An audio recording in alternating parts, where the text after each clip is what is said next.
Anak, feeling mo ba na may mali sa negosyo mo pero hindi mo matukoy kung saan talaga? You're looking at your numbers. Everything looks okay naman. Pero bakit parang may kulang?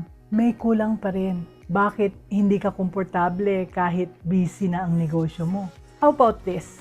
Nagtanong ka na ba sa ibang tao? Nagbasa ng books, nakinig ng podcast, pero yung sagot sa hinahanap mo, hindi mo pa rin mahanap? Anak, after more than 4 decades sa negosyo, having built businesses, lost some, and rebuilt again, I have learned one very hard truth. The reason you cannot find the problem is not because you are not smart enough, kasi nasa loob ka ng problema. Ikaw mismo ang nasa gitna nito. That's why you cannot see the big picture. When you are the one running everything, managing people, approving purchases, checking on operations, talking to clients, signing checks, you cannot see the business clearly. Yun lang ang nakikita mo, yung nasa harapan mo.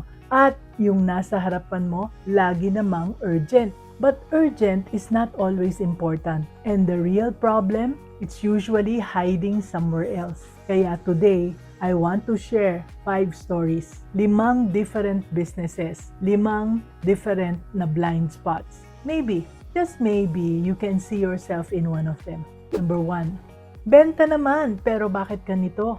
You have a lot of sales, pero when you check on your bank account, the numbers just don't match. Have you ever felt that? Let me share with you the story of Ramil and Malu. They run an industrial tools business and they supply to construction firms and factories. From the outside, they looked successful. Yung orders naman nila were coming in regularly. Clients kept reordering. Malu managed the sales team and Ramil handled procurement and operations. Pero sa tuwing uupo sila para titingnan ang kanilang finances, may pakiramdam silang may mali. Parang hindi tama ang mga numbers. Ramil kept asking, ang dami naman nating benta, bakit ganito? They assumed that the problem was pricing, so they raised prices slightly. Still, hindi rin nakatulong. And they assumed that it was expenses, so they cut back on small things, pero pareho pa rin ang feeling. Yung pala, hindi nila pinag-aralan kung aling product lines ang kumikita at aling product lines ang kumakain ng kita nila. Some tools had very thin margins. Others naman were much more profitable, but because they were looking at everything together, they could not see what was really quietly pulling them down. Gut feel lang ang basehan nila, hindi data. And gut feel, anak, has a very short lifespan in business. The lesson? Sometimes the problem is not the whole business. It's where you are looking.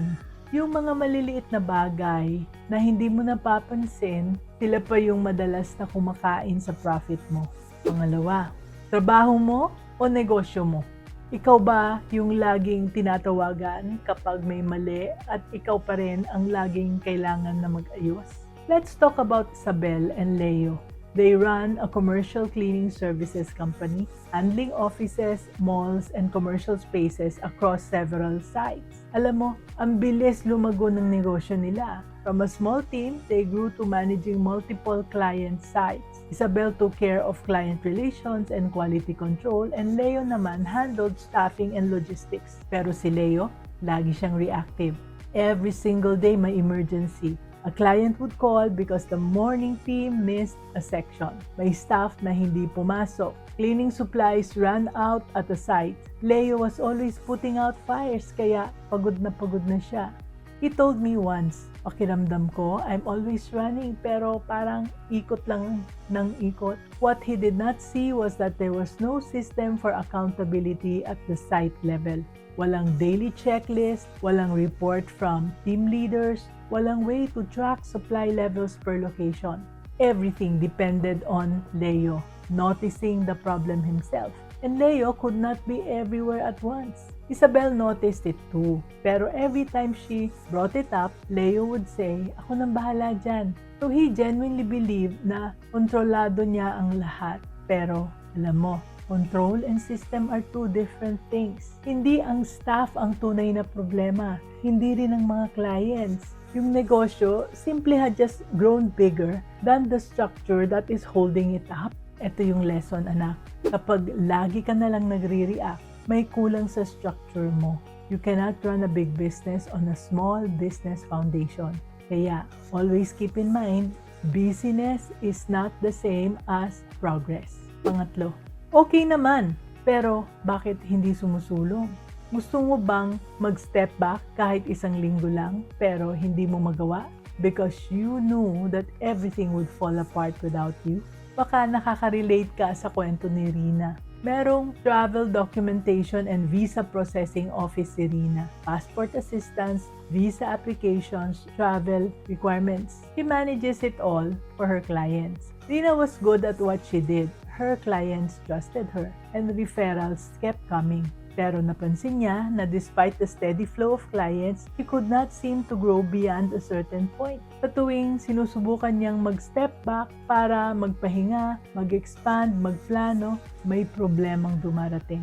A client's document got delayed. A requirement was missed. Someone on her team gave her the wrong information to be given to her client. Kaya ang ending, si Rina na ang gumagawa ng lahat. She became the quality control, the problem solver, the one who had to check every application before it went out. Kala niya ang problema was her staff, that they were not careful enough. So she trained them again and again, pero yung pala, that was not the real issue.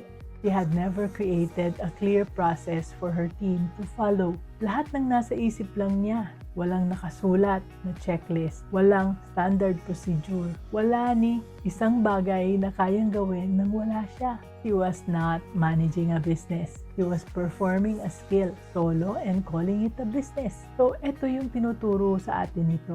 Mas simple lang. Kapag hindi kaya ng business mong mag-operate nang wala ka, you don't own a business. You own a job. And that job has no ceiling because you are the ceiling. And that's the hard truth, anak. Pang-apat, mas malaki, mas magulo. Have you ever thought about how things felt simpler when your business was smaller? At nagtataka ka na ba kung bakit mas complicated na ngayon kahit na mas malaki na ang negosyo mo? Kala mo, magiging simple pag lumaki. Hindi pala. So let me tell you about Vincent and Roseanne. Meron silang call center outsourcing hub sa probinsya, serving small and medium businesses who need customer service and admin support. Nung nag-umpisa sila, they had a tight team of 10 agents. Vincent handled the tech setup at client communication. Si Roseanne naman ang nasa agents at daily operations, and it worked well. Tapos nag-grow sila. 20 agents, tapos 40. More clients, more accounts, more complexity. Pero habang lumalaki ang business, mas madalas na silang hindi nagkakasundo ni Vincent at Roseanne. Roseanne felt Vincent was promising too much to clients, na hindi naman niya tine-check kung kaya ng team. Sa tingin naman ni Vincent, mabagal si Roseanne. Mabagal siyang mag-adapt kapag nagbabago ang demands ng mga clients. Kaya every week may tension, may usapan, pero walang malinaw na resolution. What was really happening? Yung roles nila were never formally restructured as the business expanded. Yun ang problema. Kaya nung 10 pa lang yung agents nila, okay naman yung division of tasks. But at 20 agents, that informal arrangement nila hindi na kaya. Started to go wrong. Decisions were overlapping. One would commit to a client, the other would find out later na walang malinaw na accountability. Oo, lumalago ang business, pero yung partnership structure underneath it was still the same as day one. Ang problema was never each other. It was the structure. Yung paraan ng pagpapatakbo na okay noon, hindi na okay ngayon dahil lumaki na sila. Ang lesson, growth exposes the gaps. Hindi mo nararamdaman kaagad yon. But the bigger you grow, the harder it is to ignore. Number 5, alam mo pero hindi mo alam. Nakaka-frustrate, di ba? Kapag ramdam mong may mali, pero wala kang may pakitang proof at hindi mo pa rin ma-explain kahit na sa sarili mo. Roldan and Sherlyn experienced the same thing. Yung negosyo nila is heavy equipment rental. Nagre-rent out sila ng mga contractors at construction sa mga construction firms. Yung negosyo nila had been running for years. Solid clients, steady demand, good reputation. Pero si Sherlyn started feeling uneasy. Wala namang dramatic concern na nangyari. No big loss, no crisis, just a quiet feeling that something in the business was slowly going wrong. Hindi niya ma-explain kung bakit. Yung kita nila was still coming in, nagre-renew pa rin ng mga clients, pero yung cash flow parang magiging mas mahigpit. Felt tighter and tighter than before, and maintenance costs seemed higher than usual. Roldan naman did not feel the same urgency. Naman tayo, sabi niya parate. And on the surface, tama naman siya. Pero tama pala si Shirlene. When they finally dug up into the numbers, unit by unit, nalaman nila na dalawa sa kanilang mga equipment ang halos hindi na kumikita after maintenance. One had been running at a quiet loss for several months. They were tracking the big numbers pero hindi nila tinitingnan kung magkano talaga ang kinikita ng bawat unit. Ang problema nila had been there for months. Pero Shirlene felt it long before she could prove it. Now, because they were inside the business, hindi nila ma-explain kung ano yun. Kaya anak, ang lesson na ito. Your gut is often right, but your gut alone cannot fix what your numbers have not confirmed yet. Kaya kailangan mong itong dalawa. The instinct to ask the question and the data to find the answer. So, what's the common thread sa lahat ng kwentong yan?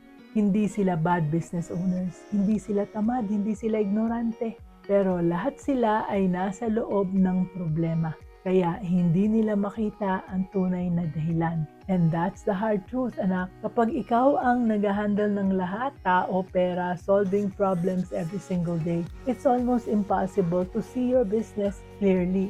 Kasi nandoon ka sa loob mismo. You only see what is urgent. And what is urgent is rarely where the real problem is hiding. You see, ang tunay na problema is usually somewhere quieter.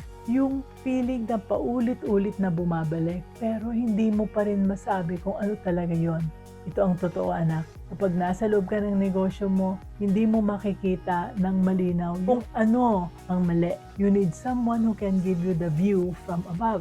That's why honest numbers matter. That's why systems matter. If that quiet gut feeling had been with you for a while, eto yung kutob, no? Pero baka ito na ang tamang panahon to finally get a clearer outside perspective. If your business has been running for 3 or more years and you are ready to see what has been hiding in plain sight, you can book a clarity call with my team. The link is in the comment section. So remember, let's always be business-minded, Pinoy.